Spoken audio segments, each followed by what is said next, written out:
Hi guys, it's Kathy. I hope you're doing well.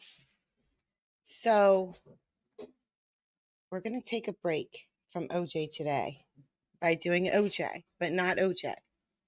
And if that's not crystal clear, I did my best. No, there's a video that's an hour and 32 minutes long. And it shows trial evidence photos.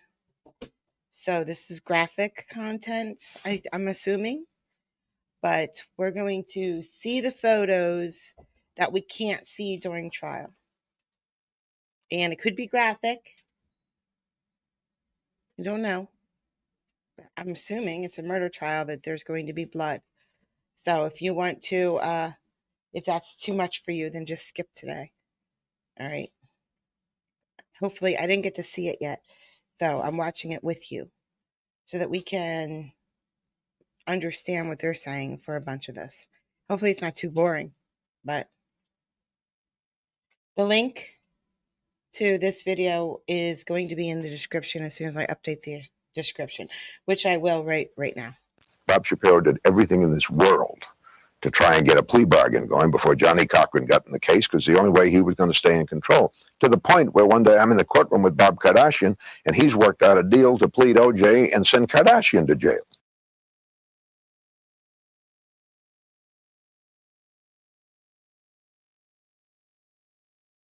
Hello, my name is Dave Emery, and in this half-hour segment, you're going to hear a conference-called interview recorded on October 13th, 1996, with three different authors.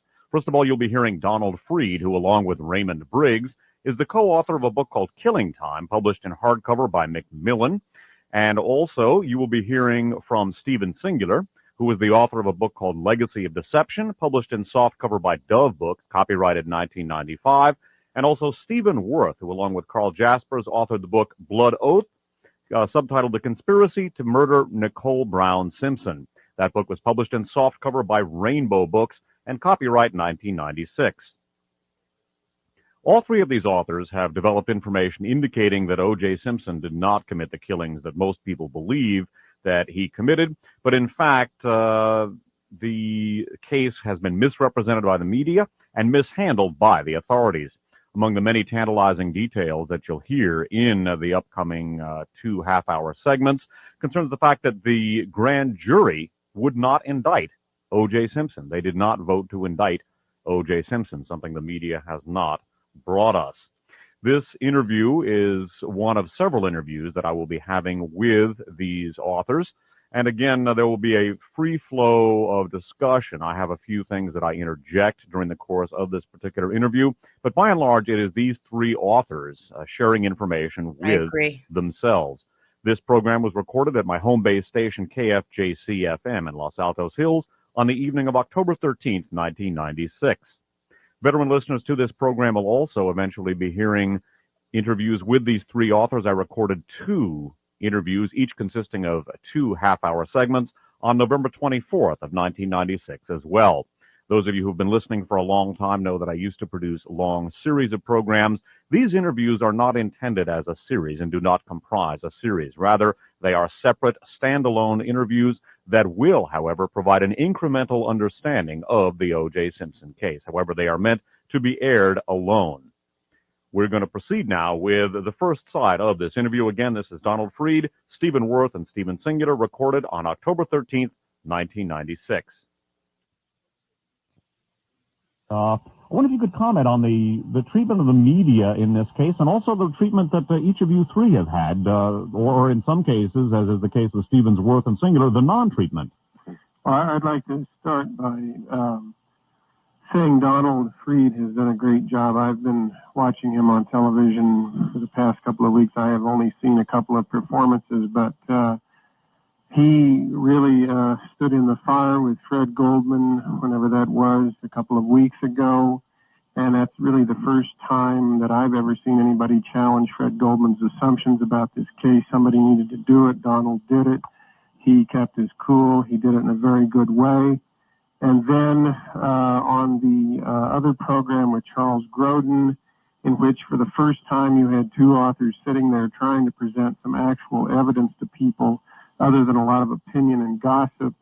Donald again had Kelly, the thank you temerity so to much. take on Thank Joseph you. DeGenova, who for 2 years has basically run his mouth about this case without anything really substantial to back it up. Stephen, I thought it was an admirable performance, and I send him my kudos. Who is Mr. DeGenova? He's one of the regulars on the Geraldo Rivera show. I think he's connected to Victoria Tensing, who's another regular. And in fact, I think they're married. I could be wrong about that. They are, and they're former government prosecutors, Right. well-known Republican activists who have found a berth on the Geraldo No and dog Groden. yet. Let me greet my colleagues tonight, and let me ask them. They are respectively have done the definitive work, especially on Mark Furman, and with that plea bargain coming in just a few days ago, I think it would be extremely interesting to hear both of them talk about the meaning of that plea bargain. Okay, gentlemen. Well, it's an interesting thing. I was just watching Bugliosi today. I don't know whether it was a repeat or it was live with Groden, but they're like forgiving this guy like he did nothing. And I think the N-word was the tip of the iceberg. People forgetting this fella's beliefs. The fact that, I mean, at least we uncovered, unless somebody can refute it, that when he said he was at La Quinta, California, on that day at 8 o'clock, he wasn't. Can you explain, Stephen, the significance of that in the context of the O.J. Simpson case for the audience? Sure. And Marcia Clark was, when he first got on, Marcia Clark was asking him, where was he on 8 o'clock on June 12th? And he very calmly said he was at La Quinta, California, attending a police league. I think he was a delegate there. And he had left just prior to a barbecue. And then he drove, which is about 2.5 hours, to his house, got home and went to sleep, and then was awoken to go to the scene. The problem is there was no barbecue on Saturday night. I should say on Sunday night. It was on Saturday night. Now, why they would establish this time sequencing is beyond me. But what seems to have come out, Joe Bosco writes about, a time, I think, the other night, Stephen Singler talked about this phone call at around 2:53. Was that right, Stephen? That's correct. From the Rockingham area. In Darden's book, unless he's made a giant error, he said that Donata and Lang were there at 2:20 in the morning.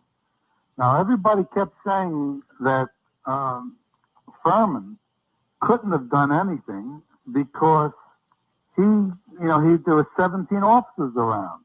Well, apparently, maybe he got there a lot earlier, and so did those other detectives, because for some reason, nobody kept notes except Furman, which is kind of strange. Right. With all due respect, to Diane Sawyer, and I guess it's ABC Television, and she was the one who interviewed Furman, I believe it was last Tuesday on national television. I think by focusing solely or exclusively or particularly on race, you play into the hands of Mark Furman, and that's basically what was done on that television show, which I again feel that he controlled very subtly for his own ends. It's very easy for him to stand up and make an apology and say it's from the bottom of his heart and beat his breast a few times and go to a commercial. If someone had been interviewing him who was familiar with the evidence and who could have walked him through his preliminary hearing testimony step by step and what he said at that time in his own words, and then proceeded from there to other aspects of evidence, you could have gotten beyond the race issue for the first time. Talking exclusively about race only serves his purposes because it takes it off of the evidence, and it's the evidence in this case that will open the door to the other aspects of it. One of the aspects of this case that I've noted from my audience ever since the murders occurred and the investigation, or perhaps alleged investigation, began was that this case, in its external circumstances, or what we were told by the prosecution and sadly the media, which have been almost coterminous in this case, this corresponds to a T to the most pejorative and oldest racist stereotype in this country's history, that of the hyper-libidinous, hyper-aggressive black male lusting after, possessing, and destroying the white female. And sadly, this archetype, this racist archetype, has been dominant so far in the dialogue. Well, that's well put. It's superimposed over a chaotic crime scene that was as hosed down and destroyed, except for the back gate, apparently. I'd like to say to Steve, singular, and to others who are listening in this first generation now of analysis of this great murder mystery, is that the Joe Bosco book, A Problem of Evidence, gives a dramatic confirmation to one of the centerpieces of Legacy of Deception, and using separate sources. Obviously, I think that's a fair statement to say, isn't it, Steve? Separate sources, arriving at the strong indication that Furman left the Bundy murder scene early in the morning hours, before 3 o'clock, and went to the Rockingham estate, and may have there, and I believe this may be new, and tell me if I'm right, Steve, planted the glove first in the Bronco, only to move it later to behind Kalen's guest house. Am I right so far? That is not something my understanding is that it got inside the Bronco, but I could not say when. And would be total. That would be new, what you're saying. And did you find it interesting? And Stephen Worth, have you had a chance to read Joe Bosco's book? Yes, I've read his book and was quite pleased with the information he came out with. I've done some analysis of a photo that was in Darden's book. As a matter of fact, provided it to the defense. In fact, they've now found some new prints from the photo I blew up. But what was most interesting of that photo is there seems to have been 2 photo shots taken, like, the whole photo scene, with Mark Furman pointing at the glove. Yes. Except they moved the glove. All right. But and along with that, moved the envelope. The envelope has footprints on it. Yes. Which never appeared, at least for the FBI. But not only that, when they moved the envelope, they moved the leaves along with it, which meant there was they intended to, I would say, defraud the people. I mean, what they did was they moved it so that people wouldn't realize that the envelope had been moved. Very, very strange. And the fact that there is Nicole's blood on the bottom of Ron Goldman's sneaker, along with his own, means he had to step in Nicole's blood, which eliminates what Marcia Clark was talking about. Whole thesis of, or theory of Nicole being first knocked out, then slitting the throat of Goldman, then coming back to Nicole. I see. It just doesn't fly. Now, Stephen Worth, this is information that's new to me. Where does your information come from? Okay, well, the information comes from a diligent reading of the depositions and the transcripts. It's the most confusing set of information I've ever seen. The boots are evidence item 78, and what they gave the implication was they took a drop of blood off of the boot, but it wasn't a drop. What they actually says, they scraped one little drop off the bottom, but they also said they took a mixture of Nicole Brown Simpson's blood and Ron Goldman's off the sides, the edges. So that no longer is just something off a knife. He had a step in it. But there are also footprints. He didn't have to step in it. He was involved in a double murder where he was murdered. Blood was everywhere. It doesn't mean he stepped in it because there was blood on his shoe. And no, we haven't heard anything about the glove being inside of the Bronco. That doesn't make sense. Why the glove would ever be in the Bronco. Even if Furman did it, he would, take it to the Bronco, put it in the Bronco, and then later take it out of the Bronco, put it back behind the air conditioner? What? Come on. that don't seem to appear on any photos. Something else that I've noticed, I haven't seen or found anywhere in the transcripts where they show footprints and blood prints, or the blood spots, so that they're definitively to the left of the shoe prints. I haven't seen that anywhere. I think they all saw a footprint and then a blood print, like 112, 113, 114, 115, and then these footprints, but nothing ever showing them in one picture. That's very interesting, extremely interesting. This civil trial will depend on the forensics to a much greater degree, and so work that you've done may enter in. I know that their defense is aware of the March 9th, 1995 examination that's in Stephen Worth's book, wherein Furman misrepresents and lies about his whereabouts on the day and the night of the murder. And then with Joe Bosco's book, confirming, giving a second source to the most sensational assertion ever made in the case, which first appeared in Legacy of Deception. This is a remarkable development. If we had normal news, of course, we don't. But nonetheless, the record is kept. The accounting is being kept. But I'd like to ask both gentlemen to comment on what I think is the journalistic coup of the case, and that is the revelation by Joe Bosco that the basically white, wealthy grand jury of Los Angeles was not going to indict O.J. Simpson. This is new to me, and I'm astounded again if the two Stevens could comment on that. Well, I mean, I think it's what they did is any intelligent person looking at the so-called evidence would have gone the same way. I mean, there's no mountain of evidence when you get those police officers getting up there, changing their line, and they can't remember what they did before. 15 minutes before, they can't remember, and they didn't take any notes. Well, the smarter the higher the IQ, let's say, of individuals, and the higher the reasoning ability, the quicker they catch on. And it took, I guess, only a day or so for them to say they were not going to indict. Not on first degree murder. In terms of basic forensic evidence, you have no murder weapon, no witnesses, no, I guess, fingerprints, shoe prints that were any match to Simpson at all. And the other thing is that when did the blood appear in the Bronco? I mean, what was the grand jury told? Some of that blood was turned up in August. That's so right. You may have had a few blood drops on the ground. All right, I'm just going to say it out loud, okay? These people speaking,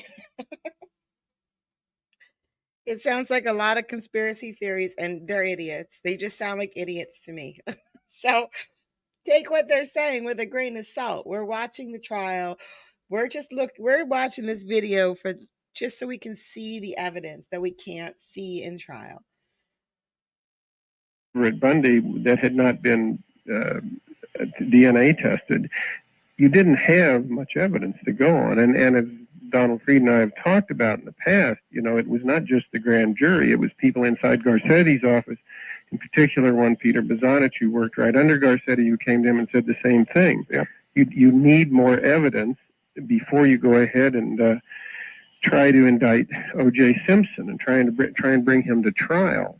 So and Mr. Bozanich, as many of us now know, was promptly gotten out of the office and demoted to Compton, another neighborhood in Los Angeles.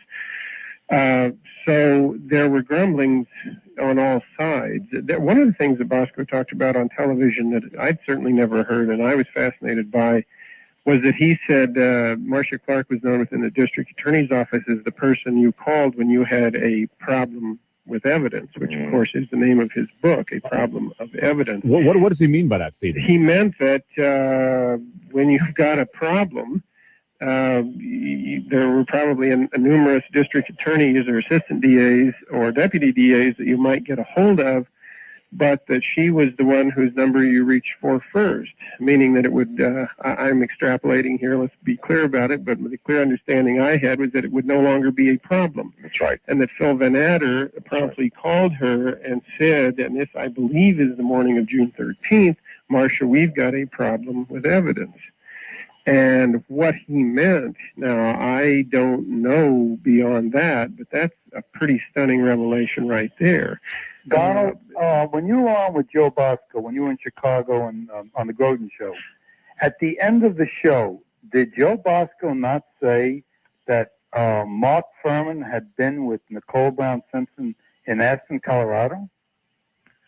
Yes, he did. He did say that. He did?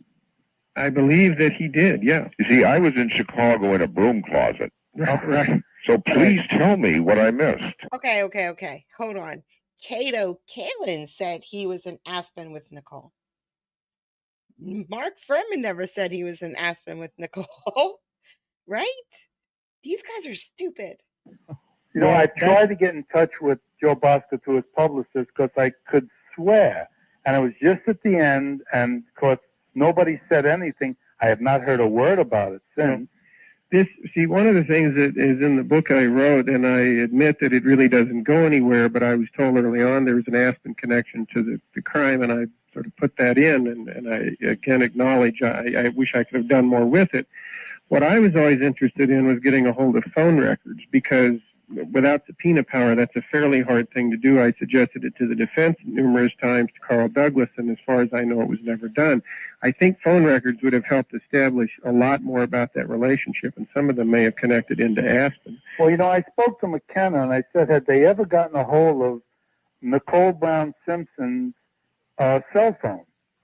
Because cell phone, even if you call locally, would have, something would have come up. And, with all of the talk of Mark Furman supposedly being Nicole's private cop, is it possible that she had spoken to him about watching out for her? Just Stephen Worth, who is McKenna?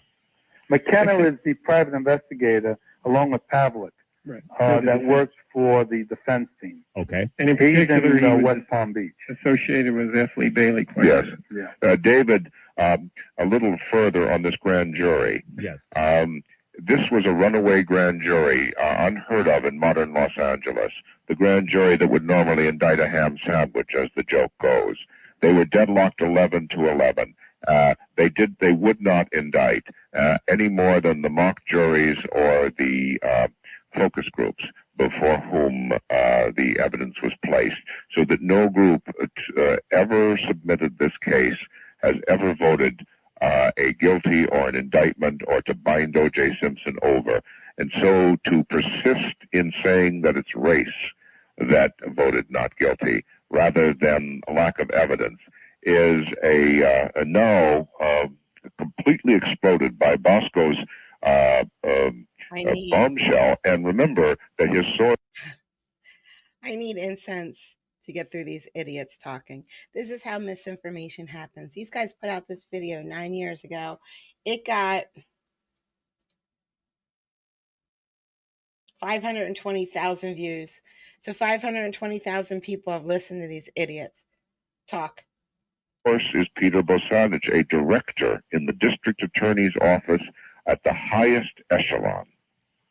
Right. One of the things that you discuss in your book, Don, and is also brought up by Stephen Singular in his book, Legacy of Deception. By the way, we should mention, perhaps for the audience, that Stephen Singular's book, although sadly underpublicized by Dove Publishing, has at least had sort of a secondary life by being actually written about in some of the other books that have come out of the case, because your book proposal, Stephen, was actually a part of the investigation and the defense. Well, I mean, the whole history of the book proposal, which I don't even pretend to know. I think if we knew more about it, I think it would shed light on this whole case. I really believe it played some role in the prosecution bringing in the FBI to test for EDTA, because they knew that's what the defense was up to. They made a big thing about it in front of Judge Ito, said, we're going to run these tests, we're going to get definitive results, we're going to prove there's no preservative in that blood, we're going to determine once and for all it was never planted. They ran their tests, they did their due diligence and they never called their witnesses. One of the things that Donald Freed alluded to earlier was and that you have written about, Stephen Singular, was the rapid breaking down of the crime scene. Everything was hosed down the day afterward, with the exception of the back gate, in which a blood sample was lifted weeks later, and what perhaps we could nickname in terms of the O.J. Simpson investigation, the back gate. Right. I mean, just a cursory glance at the crime scene would lead you to believe there was a lot of blood to pick up and test there. And, you know, I mean, we all those of us who followed the case closely know that there was great dispute about blood that didn't match any of the three principles. And the defense spent a lot of time trying to get that photo in. I blew up, which I sent to Blazer. What's that? It has, first off, the glove, which is evidence item 37, never went out for DNA testing. It was type O.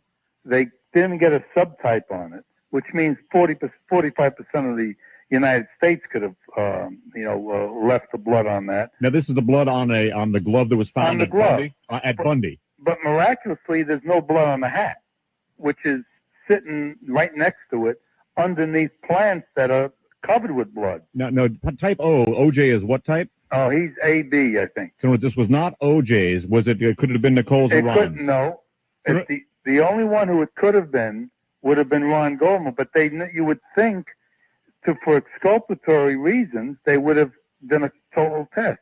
But not only that, the entire area around the glove has got blood drops the size of about a quarter. And they never tested any of those blood drops either. Is that right?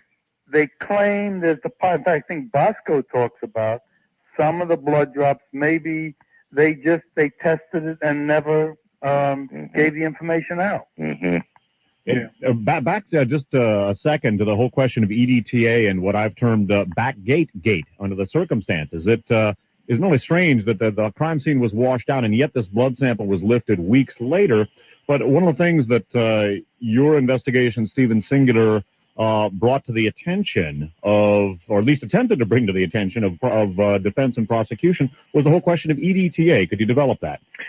Well, I just went there early on in early August of '94, and I said, we can all argue about this case, but it's come to my attention that if you will simply take the blood that is O.J. Simpson's, identified as O.J. Simpson's blood, and if you will test it for a preservative, you will get a definitive answer about whether this came out of his body on the night of the crimes or whether it came out of a test tube, which has a preservative or more particularly an anticoagulant in it, called EDTA. I did a lot of research into EDTA. I put the defense onto that and hooked them up with some people who were much more knowledgeable about it than I was, so they had the scientific background.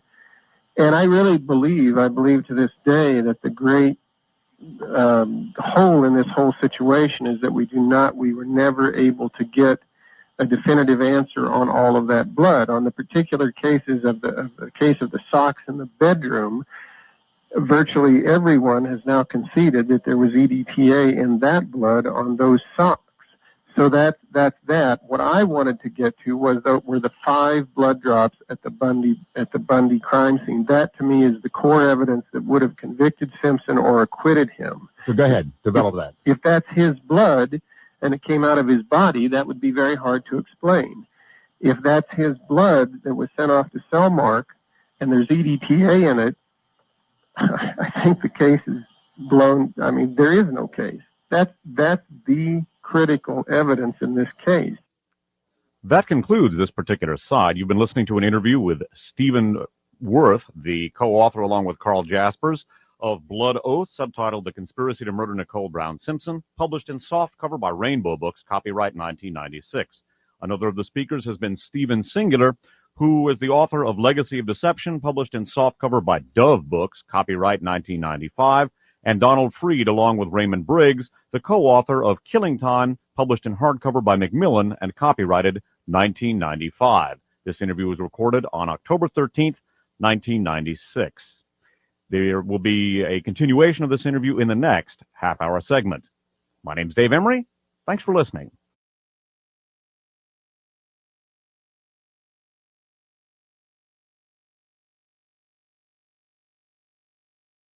It's just such a stark contrast. You know, the Hello, my name's Dave Emery, and in this half-hour segment, they're showing the crime scene photos, real live crime scene photos. You know, these are evidence. These are facts. And then in the background, we hear these people who are just saying the craziest things. I don't understand. You know, it's just we're listening to crap, but we're watching facts, and we got to balance that. Yeah. So any minute now, I'm gonna jet, so I don't have to listen to any more of this. I'm just kidding. I will. I will. I have it on my phone when I leave, so I know I can hear. Um, I just can't interact because I'm driving a car, but I can listen.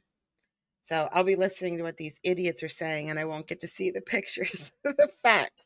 We're going to continue with a conference call interview recorded on October 13th, 1996, between, first of all, Stephen Worth, the co-author along with Carl Jaspers of Blood Oath, subtitled A Conspiracy to Murder Nicole Brown Simpson. Also, Stephen Singular, the author of Legacy of Deception, published in softcover by Dove Books, copyright 1995. By the way, Blood Oath was published in softcover by Rainbow Books and copyright 1996.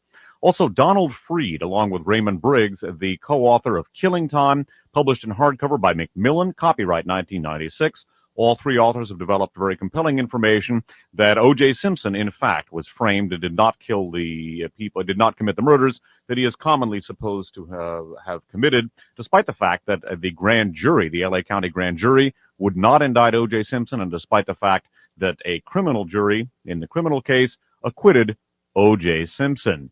We're going to pick up the interview where we left off in our previous half-hour segment. So this is the interview with the Stevens, Singular and Worth, and Donald Freed. One of the things you point out, Donald Freed, is that some of the blood drops, supposedly from O.J. Simpson, do have EDTA, and some of them do not. Now, Stephen Worth, in your book, Blood Oath, your anonymous informant, codenamed Skinner, maintains that part of this cause, white supremacist organization and strike team that, according to your informant, performed the crimes, basically had at their disposal a blood and DNA specialist who had obtained a sample of O.J. Simpson's blood from Cedars-Sinai Hospital, where he had gone for surgery, and you theorize about the possibility that that individual may have been Stephen Colburn, an acquaintance of Timothy McVeigh. We should note that Colburn has not been charged with any crime. No, Colburn went to jail for possession of a gun, was picked up in the McVeigh, Timothy McVeigh, Oklahoma bombing investigation. He was a DNA specialist there. It just, coincidental, he happened to be a DNA specialist at the same place that he possibly would have access to the blood. But there's other sources for the type of testing they did. There's Arnell, who went to the hospital very frequently, and Jason. They could get any of their blood.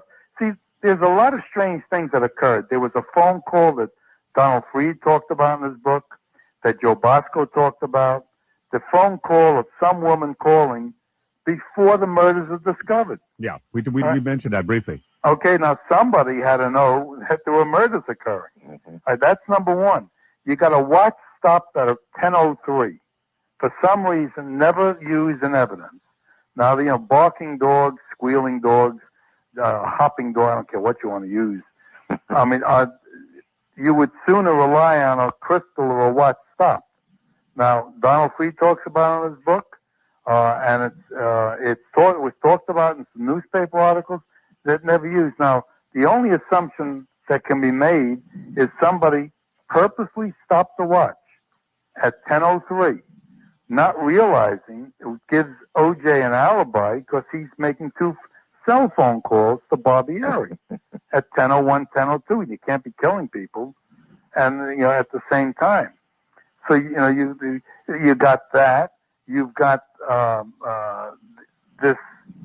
these thumps on the wall. Nobody has explained the thumps on the wall. Without those thumps, there is no way that Mark Furman ever goes around to the back of the house. Right. I mean, they can make any kind of excuse. No, but now, if people say, well, the thumps didn't occur, he's got, Cato Kalen's got a witness to that. He's well, I shouldn't say, he told his girlfriend on the phone that night about the thumps. So the thumps had to have occurred unless the two of them were in. And then what rational reason would they have to, come up with those thumps? So you've got somebody pre-planning. It's the only way that makes any sense. Someone pre-planning this. Now, there's also a blue jacket, a denim jacket, that Risky talks about in his testimony that's inside Nicole Brown Simpson's house. Now, who is Lipsky? Risky was the first police officer that came to the scene. He was the one, he testified about keeping the same... Go ahead with this.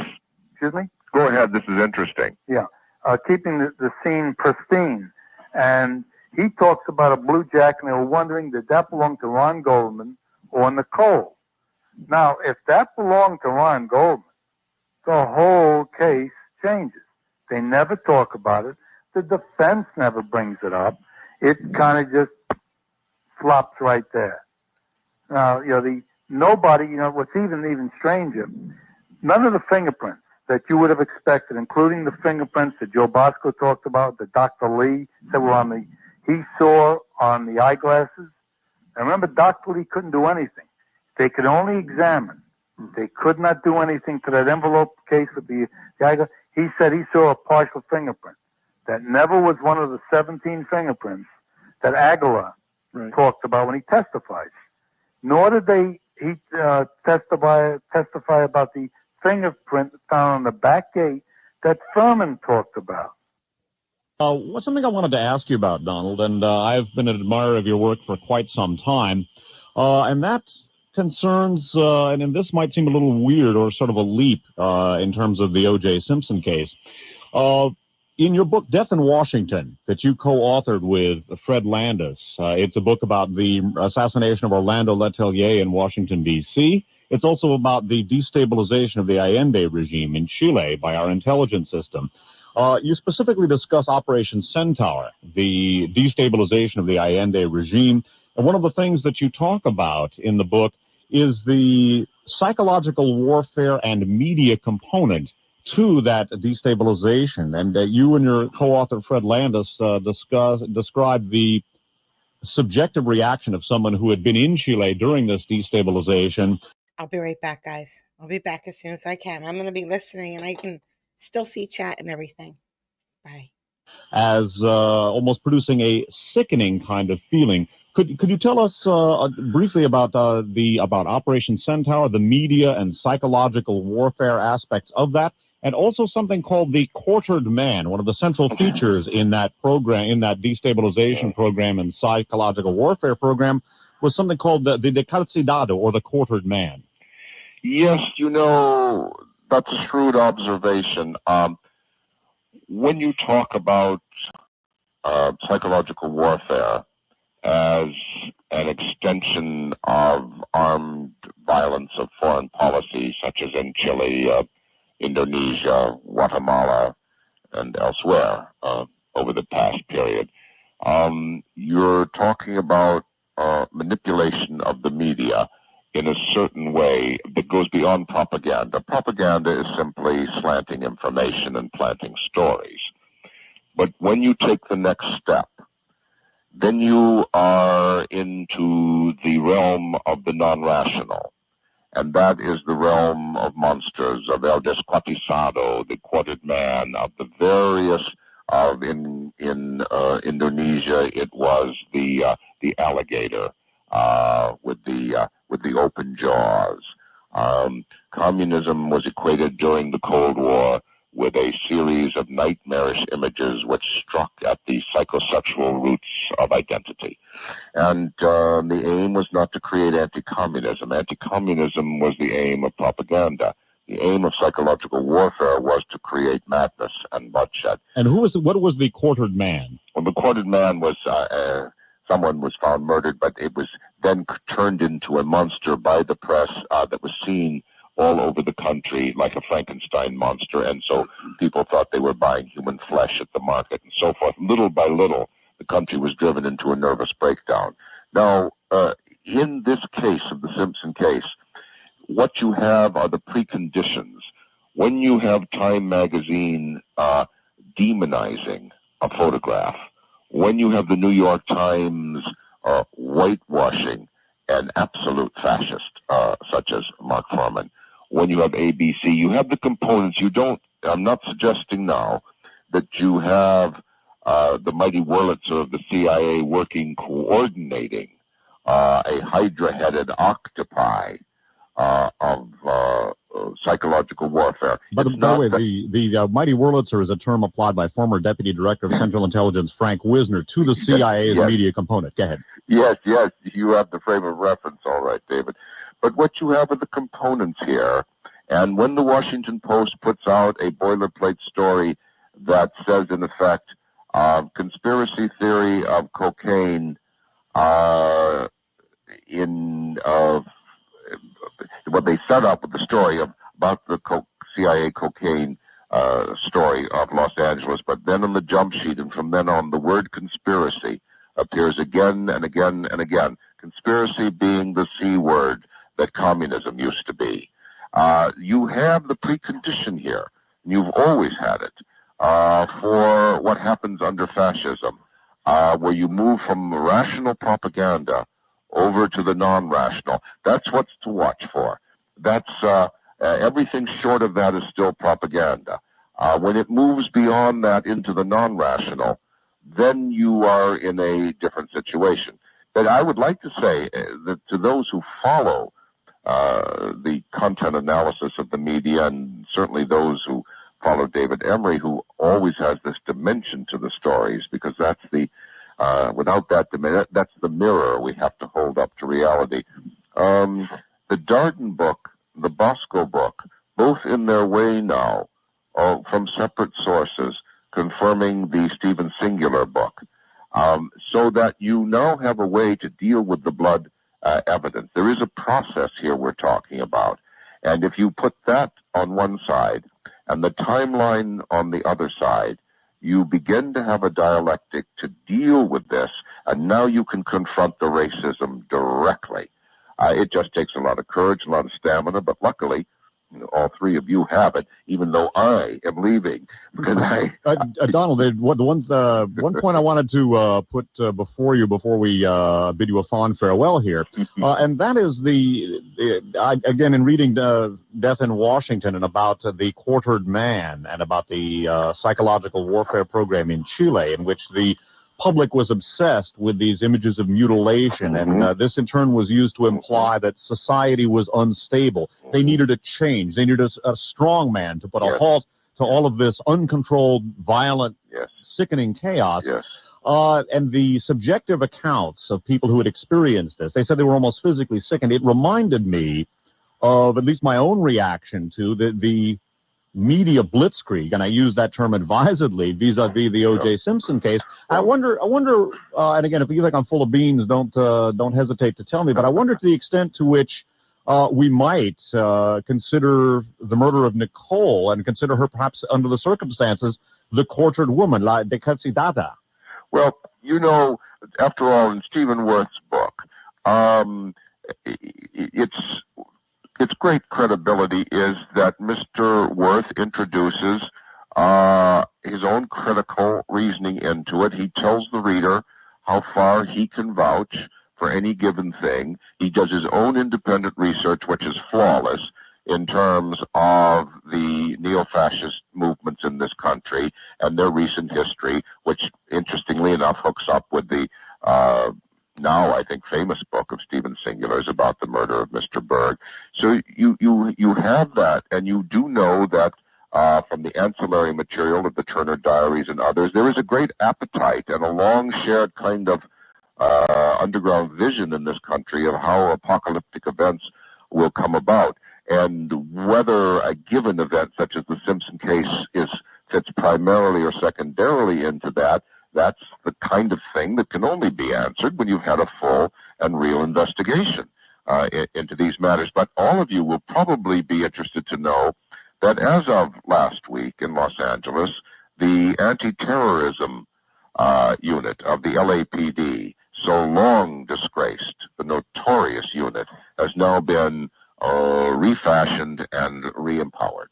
And this is a unit that had been conducting political espionage in the early 1980s on behalf of a right-wing intelligence outfit called Western Goals. Well, exactly. There you have it. David has done the most extensive documentation of the use of computers to disseminate a list of individuals who were targeted for elimination.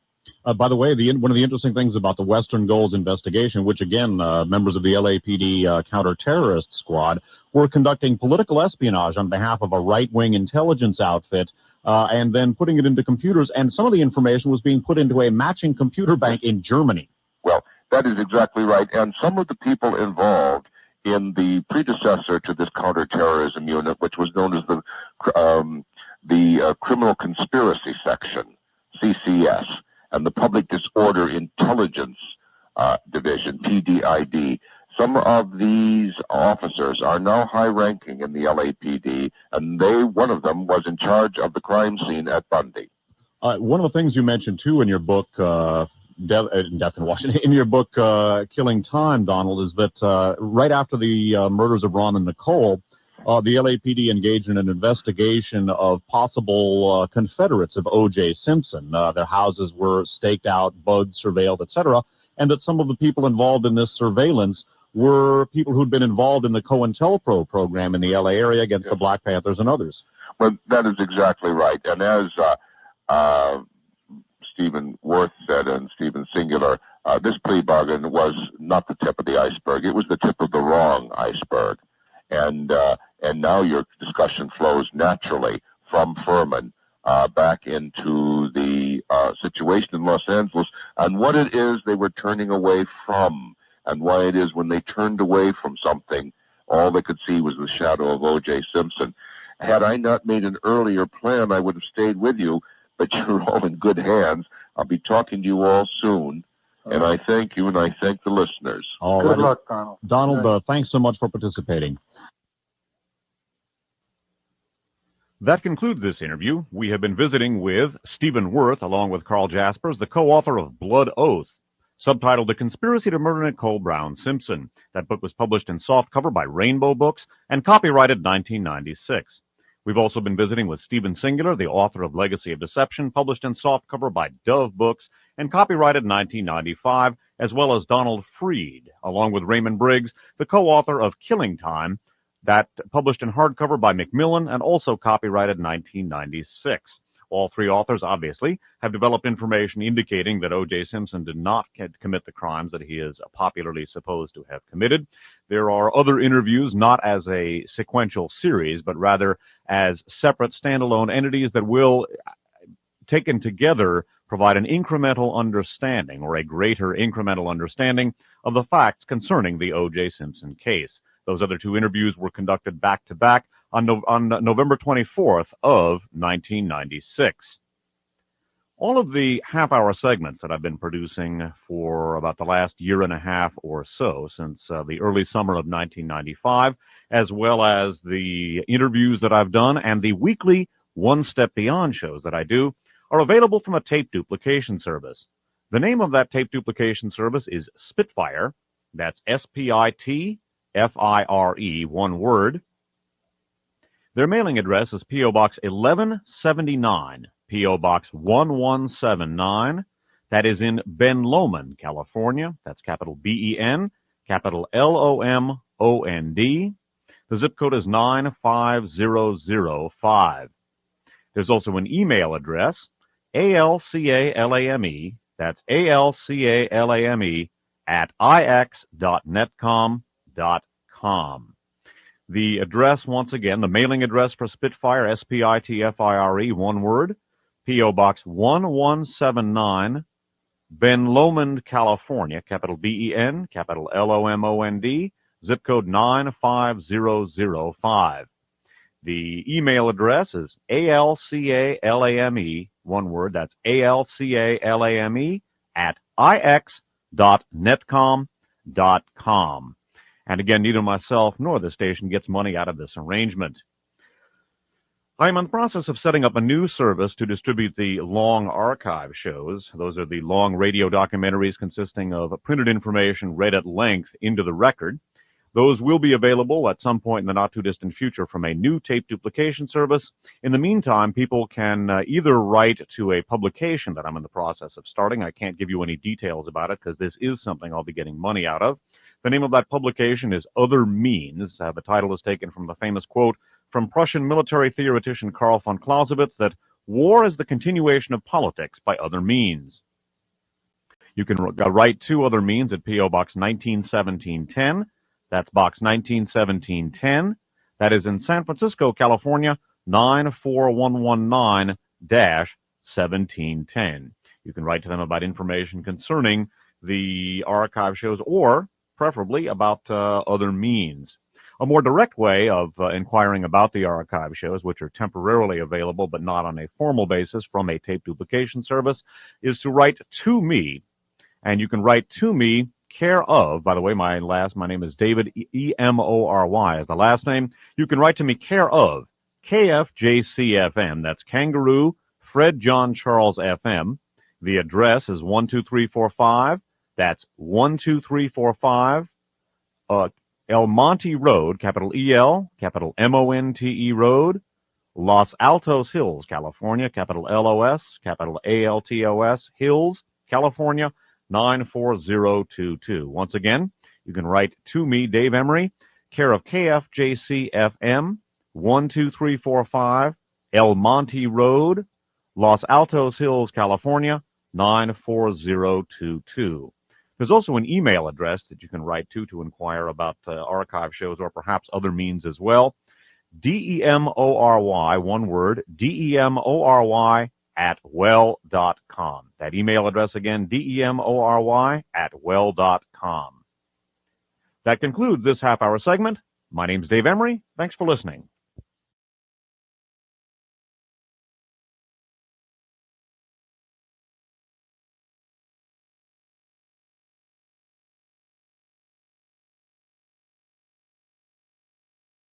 Hello, my name is Dave Emery, and it's my privilege to be presenting three authors who will be basically providing us with a different perspective on the O.J. Simpson case.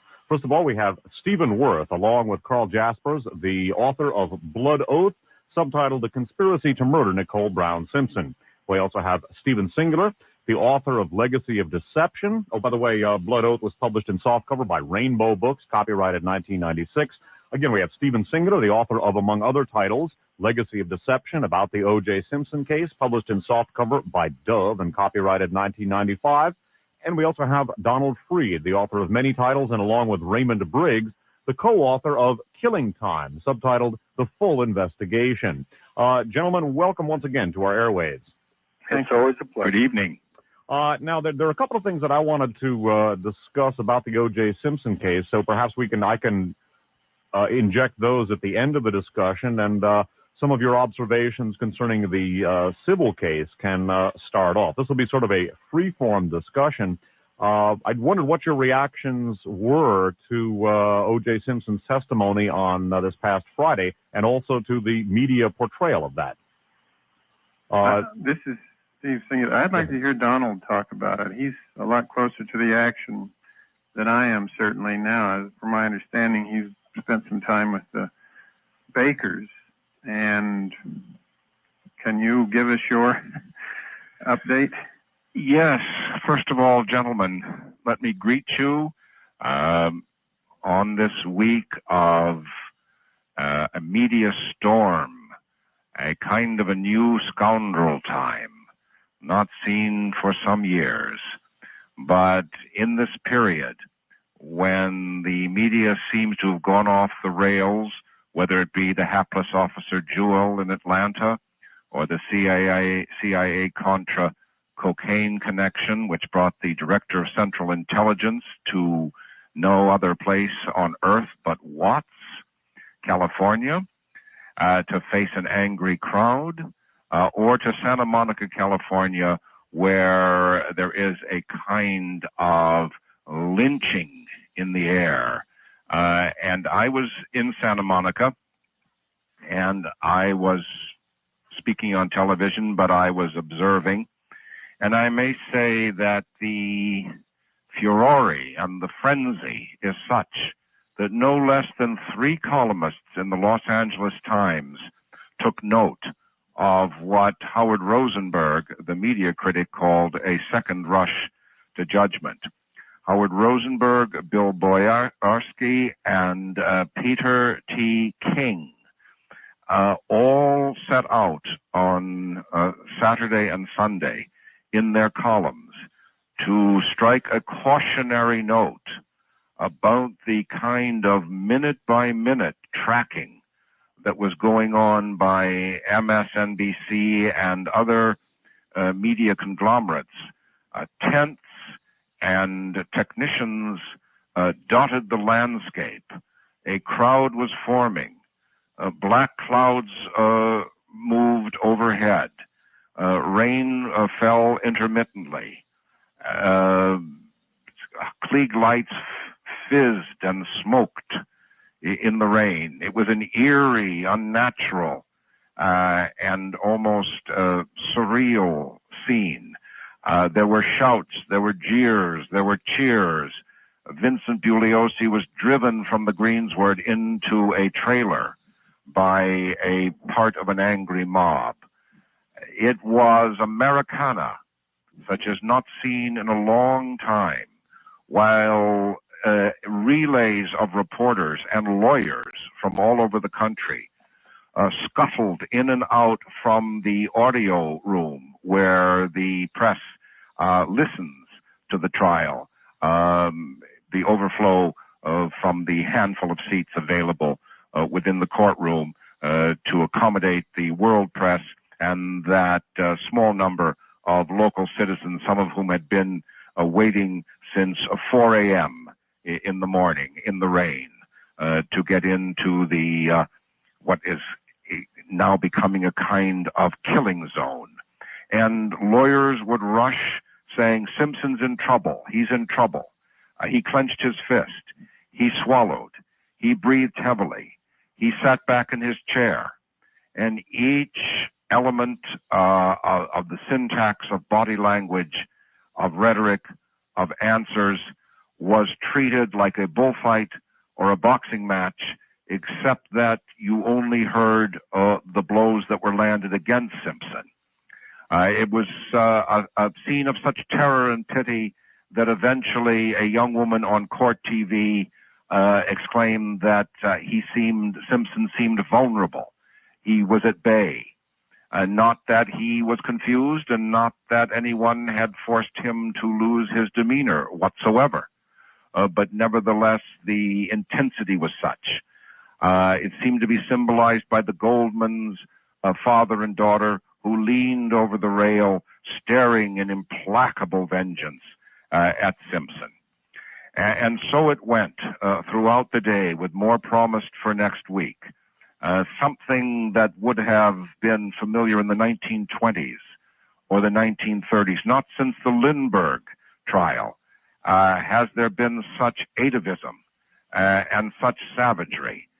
And so it went, with the assumption never identified that each increment of reportage was based on the assumption that Simpson was guilty, that he'd gotten away with murder, that he'd been pardoned by a jury too black and too stupid, or both, to take accountability or responsibility for justice in the criminal case, and that now it was a time for vengeance.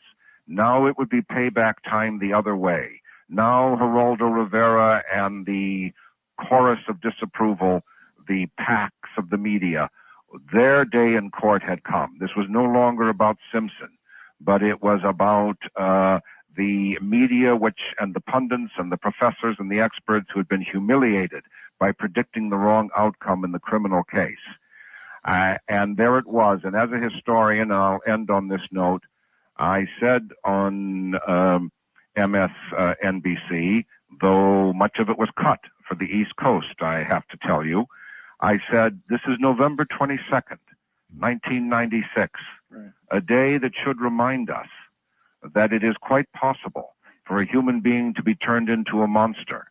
This is 1965 in terms of the Kennedy assassination, and Lee Harvey Oswald has yet to be vindicated by history. And I said that just as Officer Jewell in Atlanta was forced to fit the psychological profile until his timeline saved him and returned his mother's Tupperware to her, so O.J. Simpson was now forced into the psychological profile of the battering, beating husband who must become the murderer.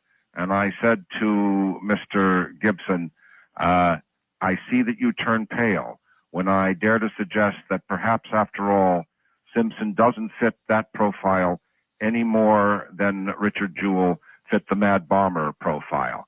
And that was about the end of my time. And I give you that now for your reaction. Donald, before we get the reactions from the two Stevens, I wanted to read into the record a short section of Stephen Worth's book, Blood Oath, because I think it is in opposition to what you just said, and will shed a little bit of light and also some foundation for further discussion.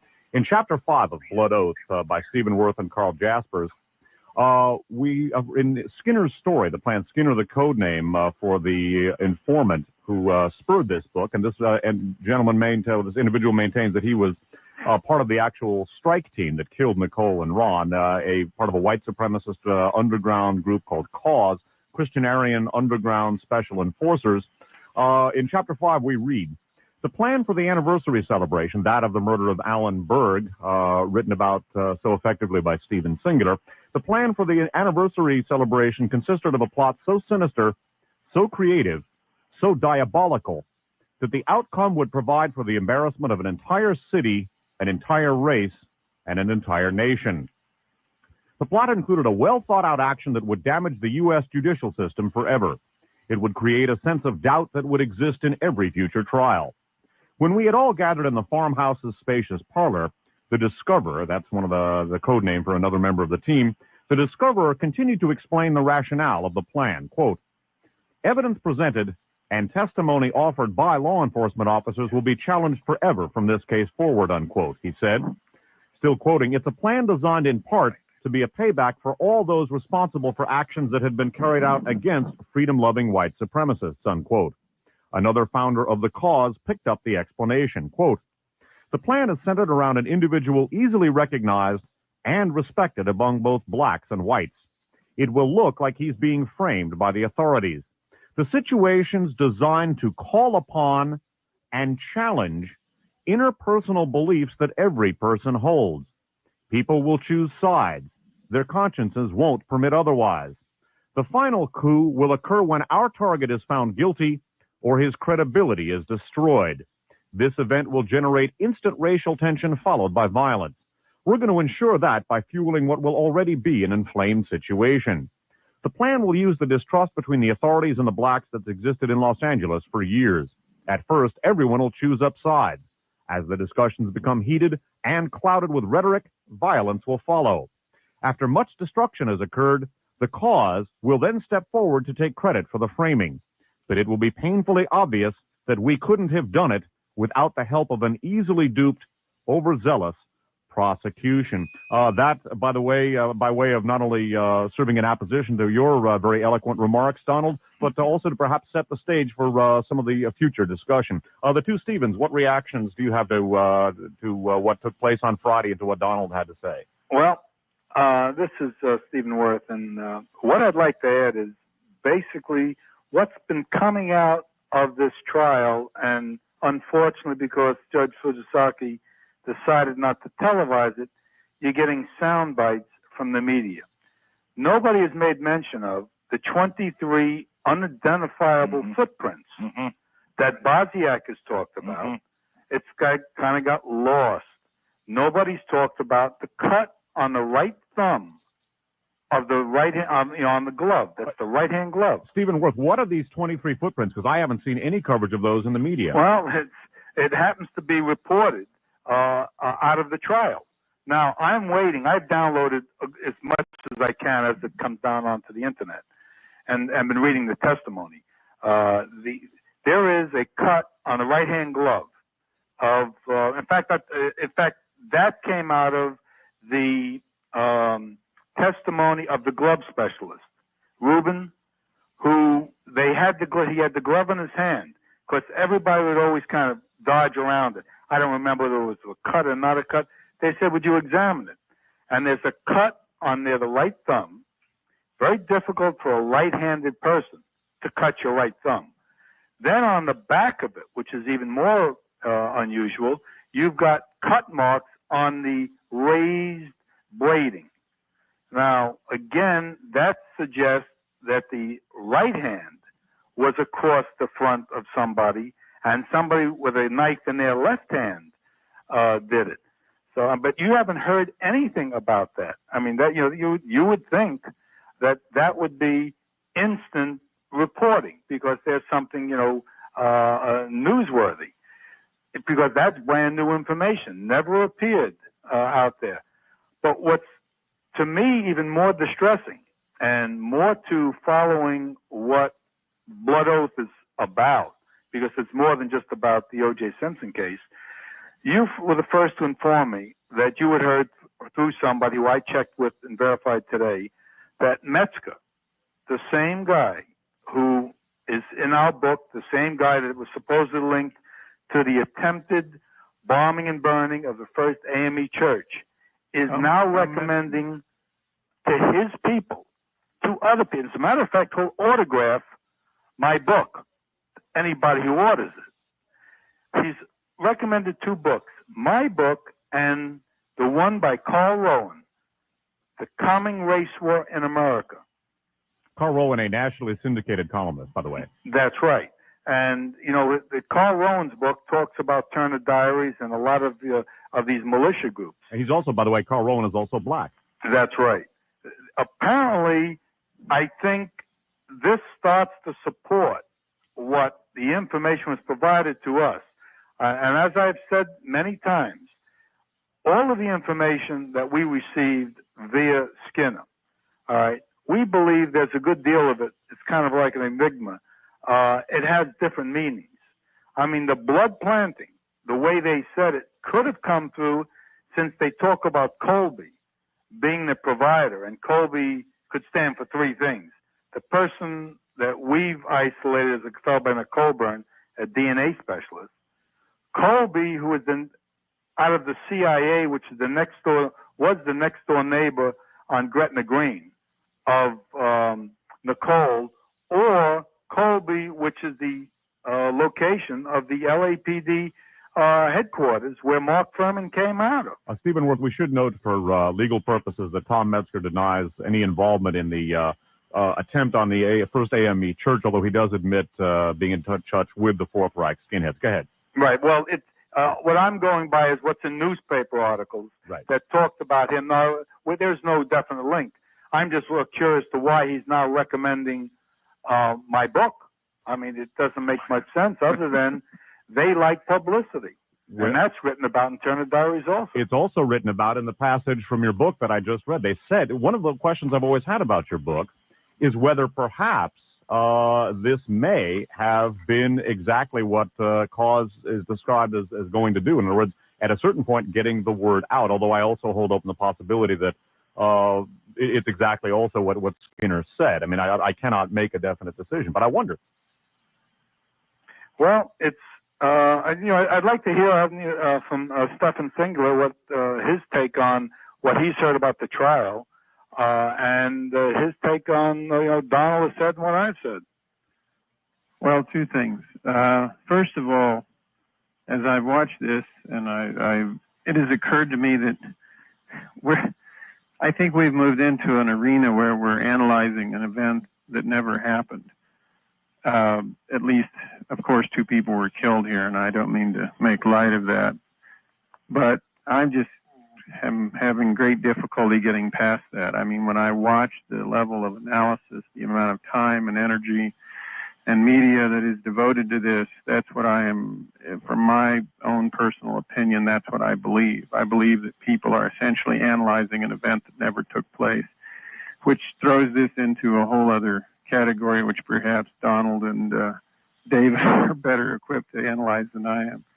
Number 2, at the risk of being exceedingly politically incorrect, I don't think we have any concept of what went on between Nicole Simpson and O.J. Simpson. And if some people may see this male-female thing as black and white, but I'm not one of them. And I don't know what went on between these two people. I don't know who hit whom or when or where.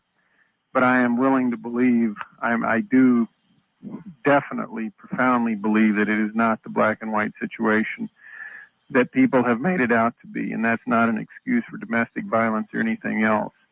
We simply don't know what happened. We have facts and absolutely no truth.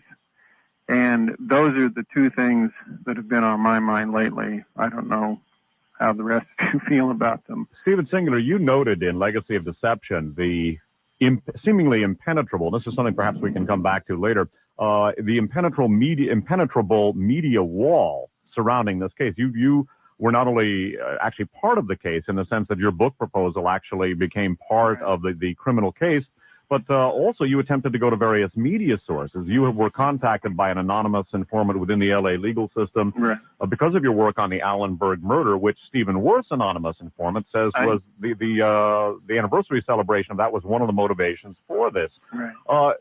It's astounding to me to see the way the media is covering it. The San Francisco Chronicle of Saturday, November 9th of 1996 carried some information about Werner Spitz, who was testifying concerning the forensics for the plaintiffs. Werner Spitz, by the way, was also involved with the House Select Committee on Assassinations forensic evaluation of the Kennedy assassination, as was Michael Baden. Perhaps we should remember in that regard, the intelligence community has an old saying that give us the coroner, we'll control the city. One of the things I found so remarkable is that basically Spitz, as reported in, among other papers, the Chronicle of 11/9/96, was saying that the wounds on O.J. Simpson's hands were made by Nicole's fingernails. Yet, as I recall, the analysis of the tissue and blood under Nicole's fingernails indicated it wasn't O.J.'s. Right. That's correct. Well, there was blood that was not O.J.'s. There, in addition to those 23 footprints, there were also 17 sets of fingerprints at the crime scene that were never identified either. But the point is that the blood, the material under Nicole's fingernails did not come from O.J. Simpson. That's correct. Well, I'll tell you what's of interest as we kind of look at what's coming out of the civil. I've read 9 days of O.J. Simpson's civil testimony. It's actually his deposition.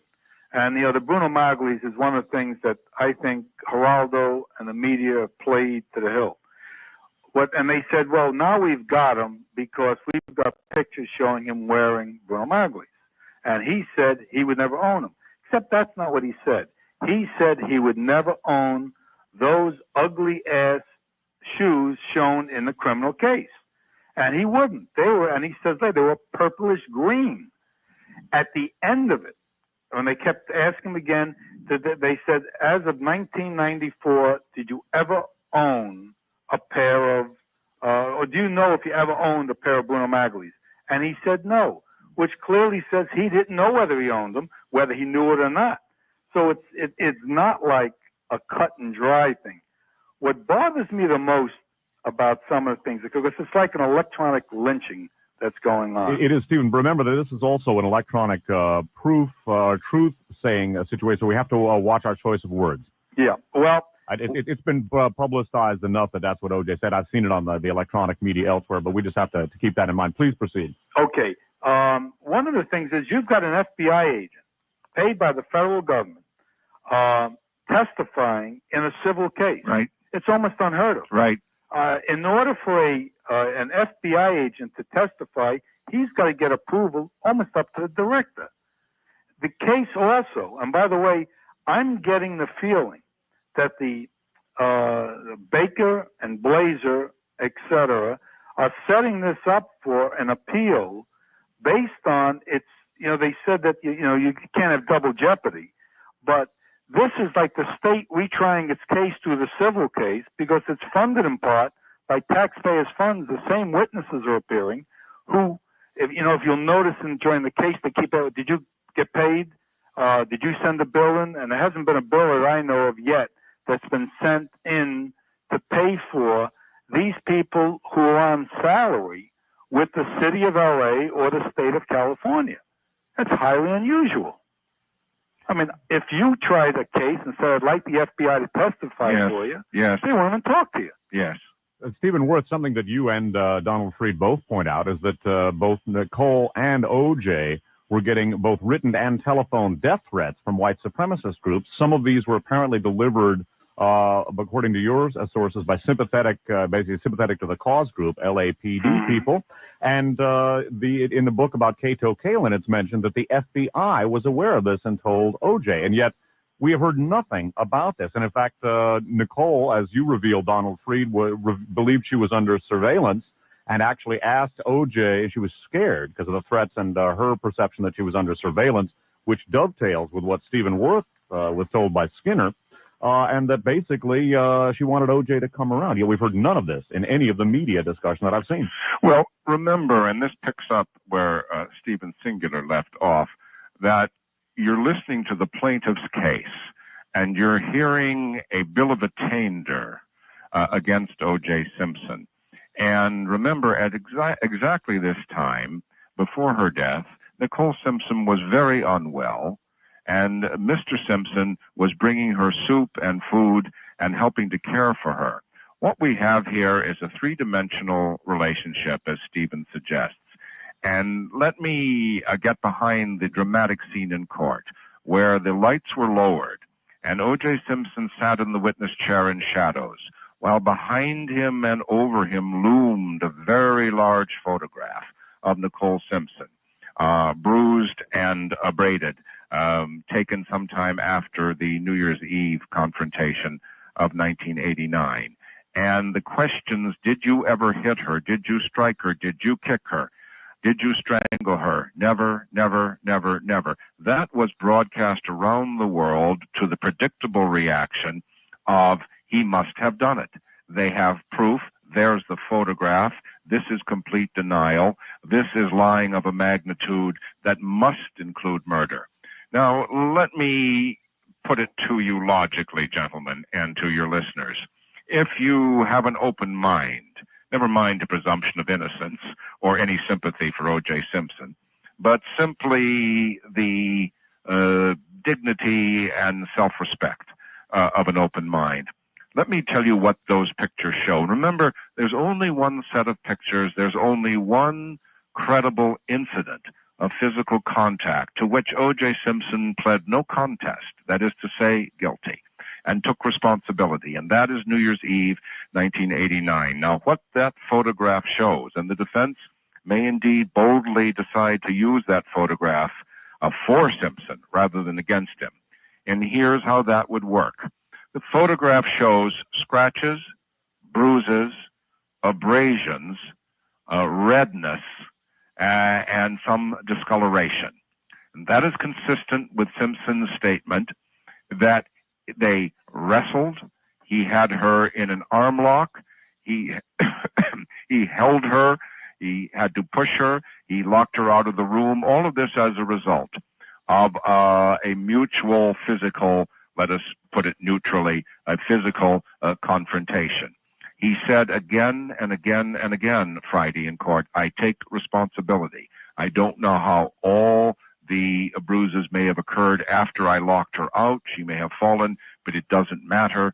I take responsibility. He said that over and over and over again. And only if you play that against the statements of never, never, never. Now, does the testimony make sense? Let me conclude in this way.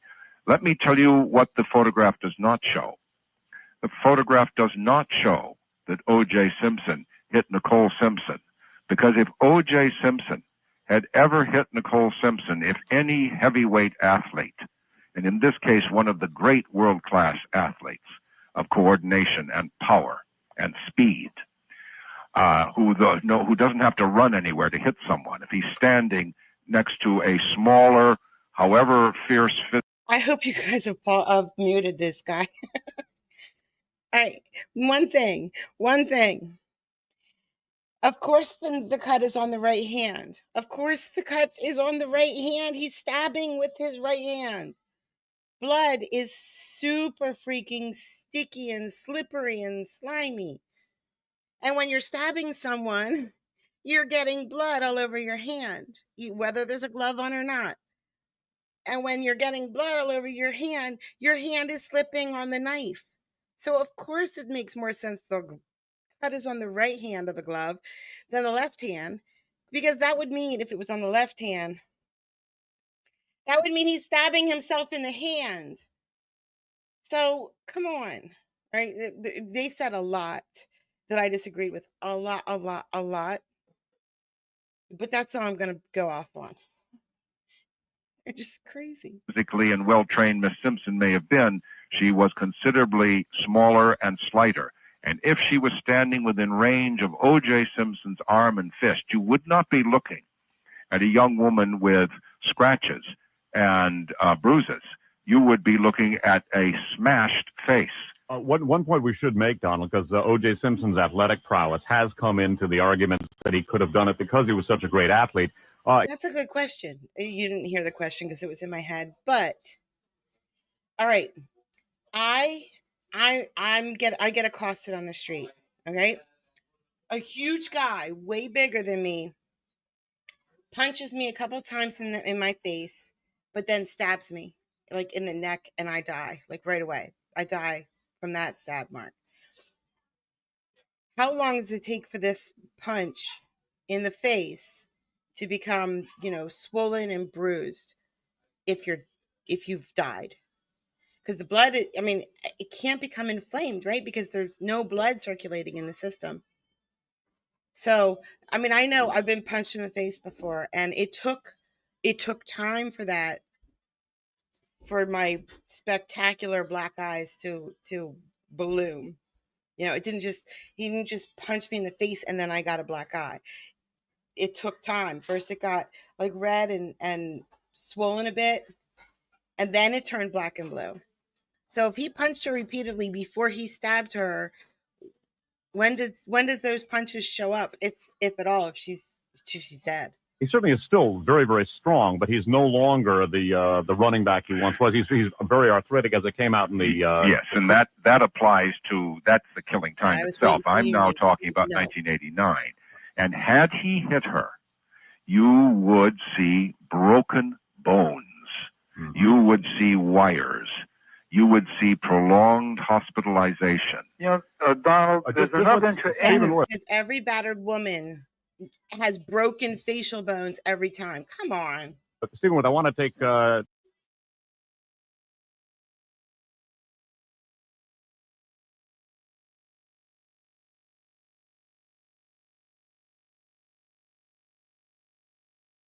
I don't know where the sound went. I didn't turn it Hello, on. my name is Dave Ermy, and once again, we are going to continue with our conversation with Stephen Worth, along with Carl Jaspers, the author of Blood Oath, Stephen Singular, the author of Legacy of Deception, and Donald Freed, along with Raymond Briggs, the author of Killing Time, all presenting information about the O.J. Simpson case that is at variance with what the public has been told. Stephen Worth, you, when we left off, you had a comment that you wanted to interject. Yes.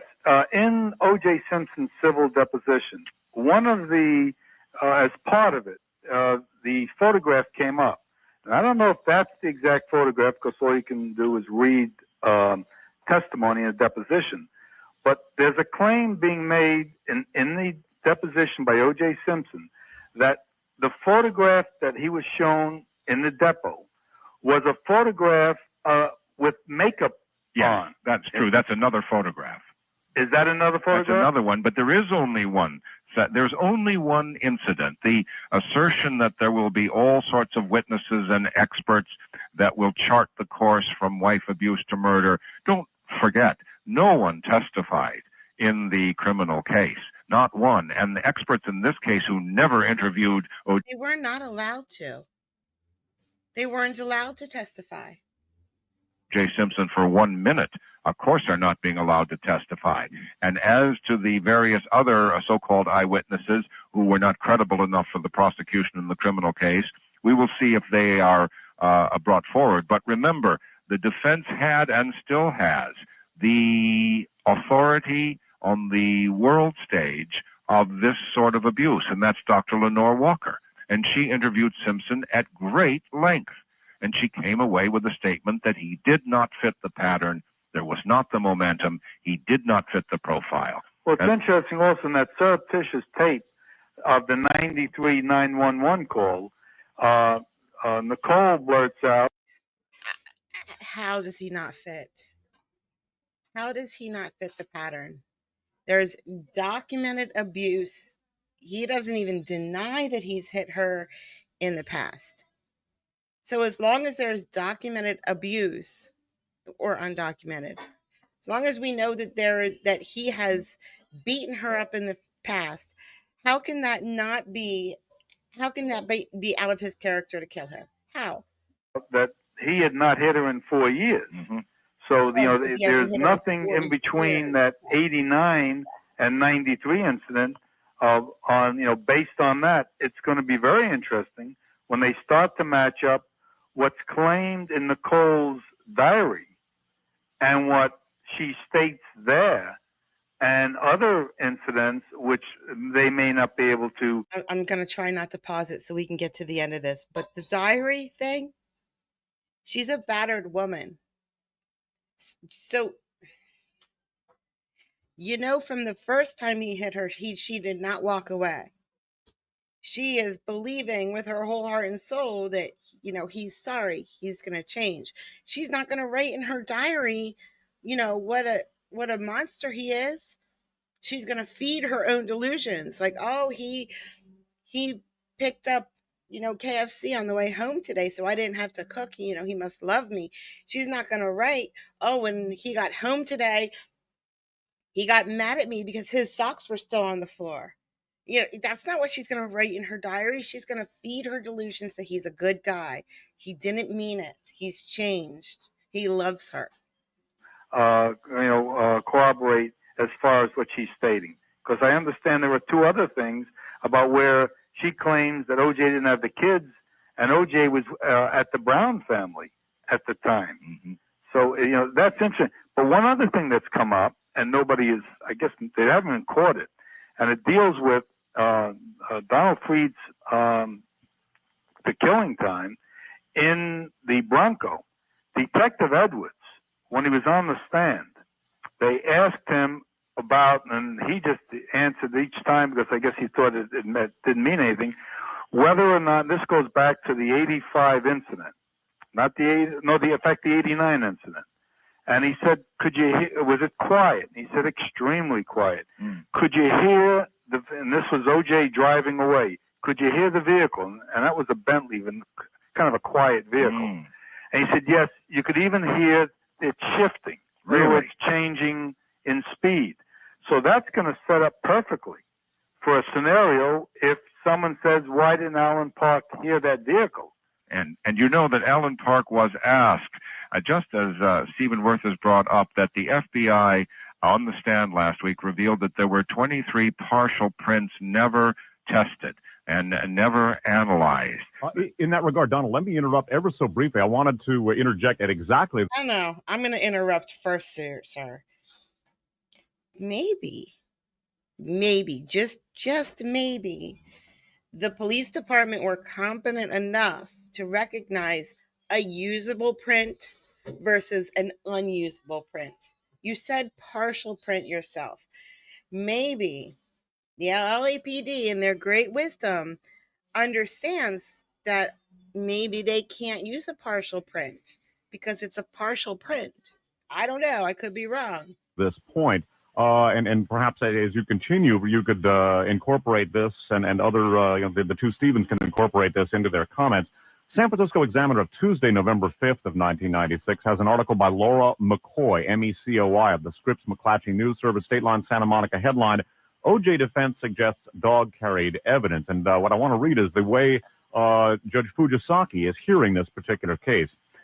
Skipping down, we read, Fujisaki continued Monday to block defense questions about evidence seen but not collected, and he refused to let the defense float most of its alternate theories about the killings. Fujisaki, for instance, blocked defense efforts to press Fung about his failure to collect a piece of triangular paper police photographs show between the murder victims' bodies. The defense argued at the first trial that an imprint on the piece of paper could have been the shoe print of a second killer. The judge also blocked extensive questioning about the lengthy delay in spotting a blood stain on a pair of socks found on Simpson's floor, on Simpson's bedroom floor. Two other articles very quickly with regard to not only that particular aspect of Fujisaki's conduct, but the jury selection. That, by the way, the San Francisco Examiner of, once again, November 5th of 1996. The San Francisco Examiner of Monday, October 14th of this year. Simpson jury pool is weighted toward, quote, probably guilty, unquote. Subheaded, judge tended to exclude blacks who think he's innocent. Only 6% in the group believe that's likely. This is by Michael Fleeman, F-L-E-E-M-A-N of the Associated Press, Dateline Santa Monica. That again, San Francisco Examiner 10/14/96, and the San Jose Mercury News of 9/25/96. Also AP, also out of Santa Monica. Simpson judge pushes jury selection. Biased or not, potential panelists are joining the pool. And this knocked me out of my seat when I read it.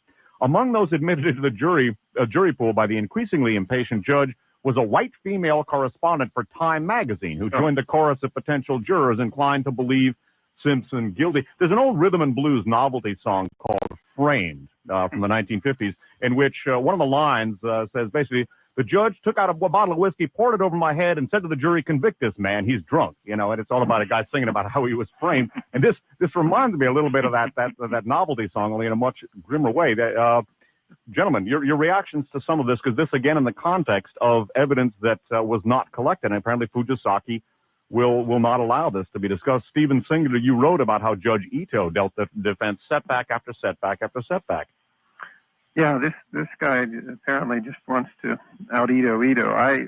From what I can tell, I was very curious in pursuing Donald a little bit here, if I might, though, just because, as I said earlier, he is quite close to the action. If he can tell us anything at all about what the defense may be doing or may be planning, I realize that might be confidential information, but is it true, Donald, that you have spoken to the Bakers some recently? Well, you know, when the plaintiffs accepted the so-called independent timeline, so that now both sides accept the same timeline, it was clear to the defense that the end game or the climax of this trial would come in those last 4 minutes or so at Rockingham. And indeed, last week, Robert Baker asked the honest limousine driver, Alan Park, did you see or hear O.J. Simpson drive up? And he said no. Now, you know, they have twice asked to take the jury up to Rockingham so that jurors could stand there in the silent darkness and see or not see, just as Alan Park had. And they've been refused, and they are going to try again because Alan Park is their alibi witness, unwitting and circumstantial though his testimony may be. He is their alibi witness, and they have now, it has reached a state where last week I heard on Burden of Proof and on Geraldo, two different lawyers, one of them Melanie Lomax, say, the timeline doesn't matter. Right. I heard that. Yeah. That was said in essence. The timeline doesn't matter, whereas others have said Alan Park provides the timeline to convict O.J. Simpson. So you have the most bizarre non sequiturs going out as news. That's like Spitz claiming that the wounds on O.J. were made by Nicole's fingernails, but the tests indicate that stuff wasn't from O.J. Right. And that it all took place in 1 minute and 15 seconds. Well, I'll tell you what's most disturbing about that. And by the way, I've been the footprint on the post that the defense brought in was because I had sent blow-ups. I had blown up photos to Blazer. In fact, I've been constantly forwarding information to them. You deserve great credit because that... Yes, you deserve great credit, idiot.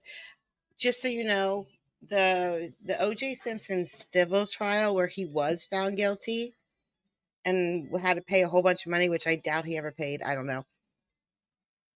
There's no way to get that. It was not recorded. So there's some small clips here and there, but there is no video footage of that trial, so I can't get it. Was as big a piece of news until the 23 footprints came along. That's right. Now, one of the things, in fact, I've got it on a website, and pictures.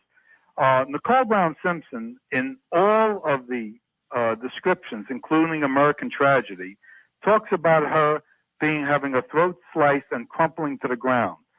The problem with that is her feet are jammed underneath a stationary lower post with scrapes and blood seeping through the scrapes on her legs on the other side, and a totally swollen ankle. Now, ankles don't swell after death, which meant she had to be in that position for a while. These guys just contradicted themselves so bad. That's what I was saying about, oh my gosh.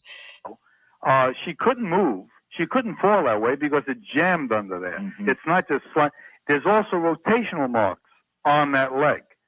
Now, there's no way somebody can fall. But what bothers me is Golden, Lakshmanan, nobody has written that up in the autopsy report. Yet there is a close-up photo of her ankle over the menu. Thank you. That photo shows that ankle totally swollen to the point where it's tough to even see her toes. Yet there's no mention of it. You couldn't do that and fall within that time limit that they're talking about. Stephen Singler, you had a comment about what Donald Freed said earlier? Well, yeah, this is a little bit different from that, but to go back to your original question about Fujisaki, why can Mark Furman not be brought into this trial? Why wouldn't the defense call him and just grill him for the first time ever? Well, that's right. Well, you see, the judge has this latitude, he thinks, and he's stating that the LAPD are not on trial. Well, of course, this is doing real violence here to the system. And well, Van Natter testified. Yes. He? Well, he did because the plaintiffs brought him in. There's an interesting thing on the subject of Mark Furman. I'd like to interject a couple of things at this point. Just reading now from the San Jose Mercury of Wednesday, January 17th of 1996, also AP out of L.A. This was after the this concerned the criminal trial. Furman was the trial, jurors write, and skipping down. Furman was the trial, Bess wrote. This is Carrie Bess, one of the jurors. Furman found the hat. Furman found the glove. Furman found the blood. Furman went over the gate. Furman did everything. When you throw it out, what case do you have? You've got reasonable doubt right before you even... No, you don't. Shut up. So, okay. For those of us who've ever had a real job before in our entire life, shit rolls downhill. Hell. So, yes, one person does most of the work while the supervisors stand there and watch him. That's how jobs work. All jobs. Yet, to the criminalists. And then, Donald, in your book, you've written concerning Mark Furman and some of his past operations or some of his past conduct. Could a Los Angeles-based jury be predisposed to believe that police might perjure themselves or falsify or plant evidence? The Simpson trial did not exist in a vacuum.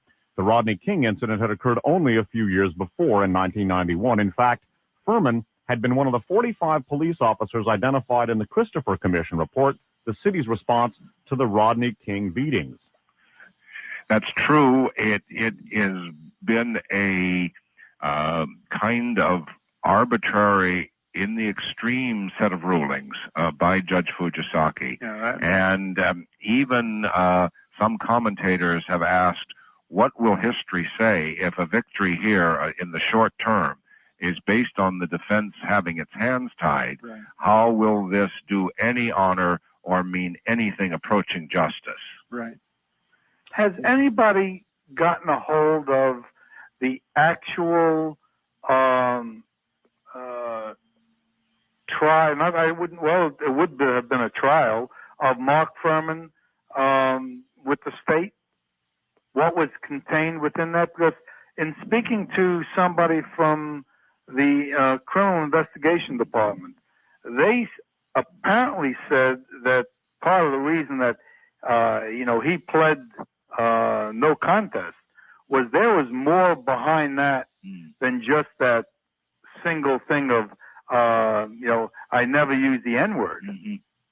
Well, indeed. Well, your book, Stephen, after all, cites the March 9th, 1995 direct examination of Detective Furman by Marcia Clark, wherein he perjures himself as to his whereabouts on the night of the murder.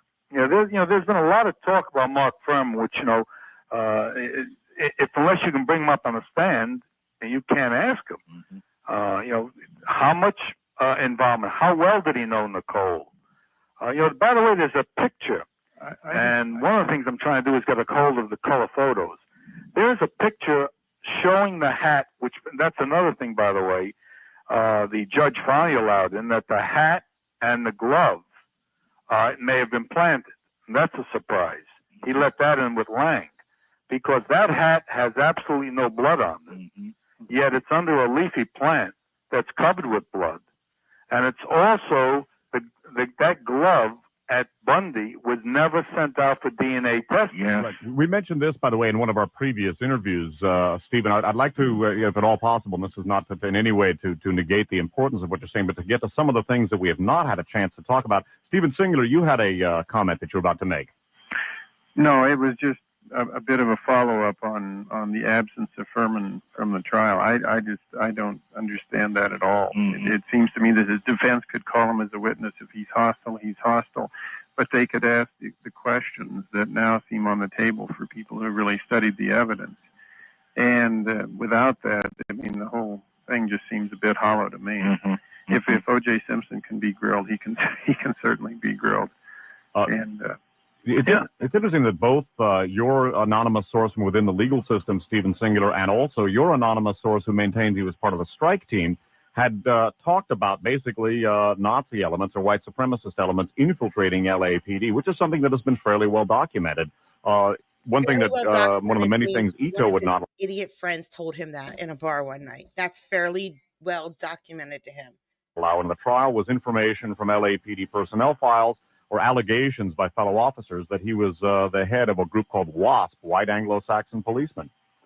Going to something that's new, and by the way, it just facts, to Baker, the same thing for him to check. If O.J. Simpson went... There weren't bad people in the LAPD. And I'm not saying LAPD didn't have a relaxed atmosphere. More looking at what we do now versus what we did then. But I am saying that most police officers try their hardest.